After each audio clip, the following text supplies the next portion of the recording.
Bond personeel, SLM, die heeft er hedenmiddag een spoedpersconferentie belegd bij vakcentrale C47. Er is reeds geruime tijd een kwestie gaande bij de SLM en dat is dat het personeel wil dat ze uitbetaald worden op basis van de unificatiekoers. Waarvoor zij nu de salarissen krijgen, dat is precies de helft van de koers en dat is waar zij dan voor vechten, dat ze in feite uitbetaald worden, want geven ze aan, alles is nu duur. Levensonderhoud is duur geworden en wij kunnen niet blijven inleveren terwijl wij dat als personeel steeds hebben gedaan. We voeren nu naar de persconferentie en ik gaf het aan, het werd gehouden bij vakcentrale C47. We hebben dan een ALV bijeengeroepen. Dat was ook 22 oktober. En we hebben dan ons standpunt bekendgemaakt. De ALV heeft toen beslist dat wij in beraad zouden gaan.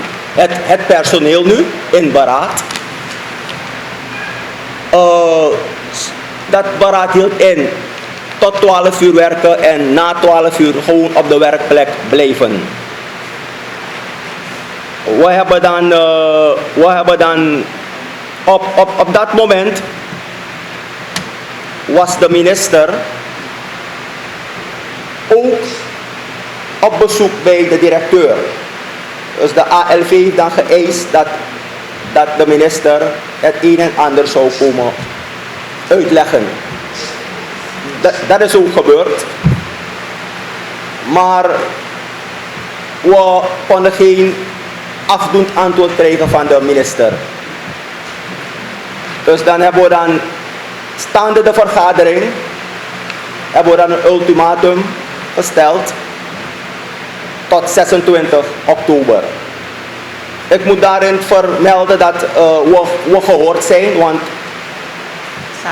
via C47 heeft dan een brief gericht naar de president. En we zijn dan zaterdag 24 oktober ontvangen geworden door een delegatie van de regering onder leiding van minister TCT. Dus er zaten ook aan minister Noor Mohammed, ad interim Financiën en minister van Arbeid Kuldeep Singh. We moeten ook erbij vermelden dat ze niet onwelwillend waren om ons probleem aan te horen. Ze hadden begrip. Ze hebben toen gevraagd om tot donderdag te wachten, want er is op de woensdag een RVM-meeting. En dat we dan donderdag een bericht zullen ontvangen. Ik moet ook nog aangeven dat in de gemeenschap leeft dat SLM'ers US dollars krijgen. Dat is nimmer waar. We hebben wel een gedollariseerde koers, maar we krijgen een salaris bedoel ik, maar we krijgen SRD's in handen. U begrijpt, alles is duur geworden. De hele economie is nu gebaseerd op die 1429. Dus wij willen dat de koers ook aangepast wordt bij ons. Ik moet ook erbij vertellen dat de RVC een bericht de deur uitgestuurd heeft. Ik denk dat het was in Times of Times was het. Dat wij zonder te praten zijn we in beraad gegaan. Ik heb u het tijdspad al aangegeven, dus dat is nimmer waar. We hebben uitputtend gesproken. Op het laatst nog op regeringsniveau. Toch? We zijn altijd zijn we on speaking terms geweest. Ik kan u nog, we hebben ook een gesprek aangevraagd met de RVC. Dat was 12 oktober. En we hebben ze een aantal punten voorgehouden. De twee belangrijkste punten waren dat wij als BPSLM, we gaan het niet accepteren meer dat er geëxperimenteerd wordt met dit mooi bedrijf van ons. We gaan het nimmer accepteren dat iemand zomaar gaat zitten op de stoel van de CEO. Dus met andere woorden, we gaan politieke inmenging nimmer meer accepteren. Dat gaan we niet meer doen, want de afgelopen 10 jaren hebben wij bij de SLM al 6 directeuren gehad. Toch? Mismanagement, en vandaar dat de SLM nu in zo'n positie zit. Dus wij als werknemers, wij maken geen beleid, is de directie maakt beleid. Wij zijn slechts de uitvoerders van het beleid. Dus daarom zeggen wij zo min mogelijk politieke beïnvloeding. Wij zijn ook voorstander van een crisismanagementteam om de SLM uit het moeilijk vaarwater te halen. Toch? Crisismanagementteam, de eerste 6 maanden moeten ze dan verslag uitbrengen. Wij zijn ook voorstander dat wie ook daar komt zitten, luchtvaartkennis belangrijk is. Je moet affiniteit hebben met de luchtvaartsector. Je moet een goede manager zijn. Je moet over de benodigde skills beschikken. Je moet een goede track record hebben. Want we gaan niet zomaar iemand meer accepteren. Want het is al gebleken de afgelopen 10 jaren dat de SLM het moeilijk gehad heeft. We zijn in moeilijk vaarwater terechtgekomen. De gemeenschap heeft een bepaalde visie, een bepaalde denkwijze. SLM is het populairste of zo niet beruchtste staatsbedrijf. Maar in ieder geval, men praat graag over de SLM in de samenleving. Iedereen volgt ons. Maar we hebben gemerkt dat er een behoorlijke informatiegap is bij de mensen en wij daarvoor deze persconferentie. De voorzitter heeft aangegeven dat gedollariseerd salaris dat we hebben is niet uit de lucht komen vallen. De begin jaren 90, u weet het, SAP-tijd, hetzelfde waarin de samenleving nu zit, er was een groot tekort aan de vissen. De SLM heeft een beroep gedaan op de overheid om daarin te komen, want de SLM heeft alleen maar US-dollar uitgaven. Brandstof moet gekocht worden, de maintenancekosten, internationale facturen die betaald moeten worden in vreemde valuta. En de overheid kon daar niet in komen. De overheid heeft dus toen een andere oplossing gevonden voor de SLM. SLM is als het goed is het enige bedrijf dat US-dollars mag ontvangen. Dat is middels wetgeving vastgelegd.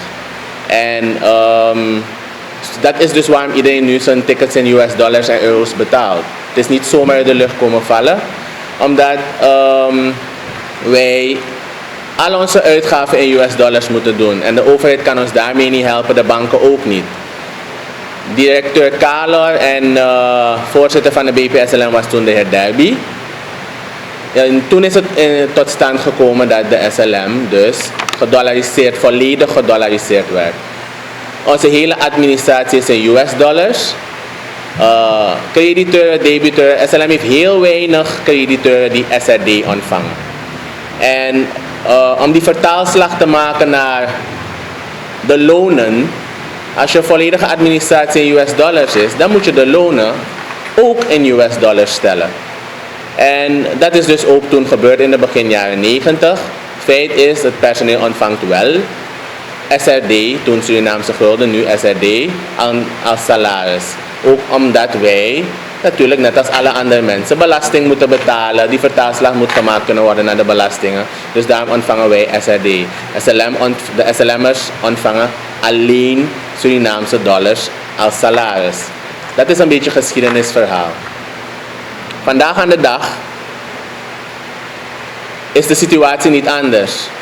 We zitten weer in diezelfde dip in de economie. Er zijn geen US dollars beschikbaar. Hetzelfde geldt nog steeds. In de tussentijd zijn er ook andere bedrijven die hebben gedollariseerd. Havenbeheer, staatsolie, luchthavenbeheer. SLM is niet uniek wat dat betreft. Een deel heeft natuurlijk hun salarissen nu conform de nieuwe US dollar koers uitbetaald.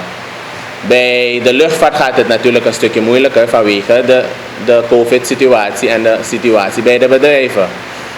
Maar de SLM zit niet nu in deze positie. We hebben de afgelopen 10 tot 15 jaar is het heel erg misgegaan qua management bij de SLM. En wij hebben als vakbond en medewerkers hebben daar altijd wat over gezegd, maar er is nooit geluisterd naar ons. Wij hebben gewaarschuwd voor deze situatie. Als de SLM een potje had opgebouwd de afgelopen jaren, dan hadden we COVID nu ook kunnen overbruggen. Maar dat is niet gebeurd.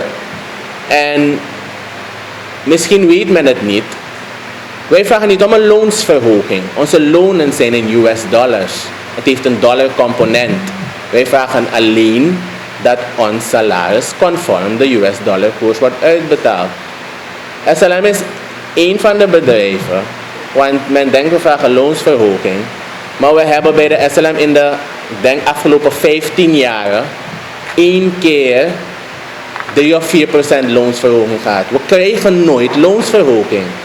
De enige manier hoe wij het zaakje kunnen bijbenen, de inflatie en alles wat er om ons heen gebeurt, is door het feit dat de US dollar koers uiteindelijk ook meegaat met de inflatie en onze salarissen ook meegaan. Maar loonsverhoging kennen we bijna niet bij de SLM, want het verhaal is steeds, het gaat niet goed, we hebben geen geld. Maar de medewerker, die levert continu zijn bijdrage. Die werkt met hart en ziel voor dit bedrijf. Maar wij zijn slechts werkarmen van wat management uitzet. Wat management uitzet, wat de RVC uitzet, wat de politiek uitzet voor de SLM. Maar het blijkt dat wij steeds kind van de rekening worden. Er is geen geld. Waarom is er geen geld? Er is nooit geld. En wij willen dat dus nu niet meer. Dit is slechts een deel van het geheel bij de SLM. Tuurlijk, nu wordt er gesteld, er is geen geld om die 1429 uit te betalen. Maar SLM heeft een chronisch managementprobleem. Wij hebben daarover keer op keer gestrest als vakbond en recentelijk ook weer bij de nieuwe regering en de RVC. Het probleem van het management moet voor eens en voor altijd opgelost worden. Want anders komen we elke maand bij jullie op jullie stoep dat er geen geld is. SLM moet goed geleid worden, goede managers, zodat wij niet steeds weer in hetzelfde belanden. Wij willen dat niet meer als medewerkers. Het heeft niet aan ons gelegen dat we nu in deze positie zitten. En dan nog zeggen wij, het gaat niet goed bij de SLM. Het is niet onze schuld.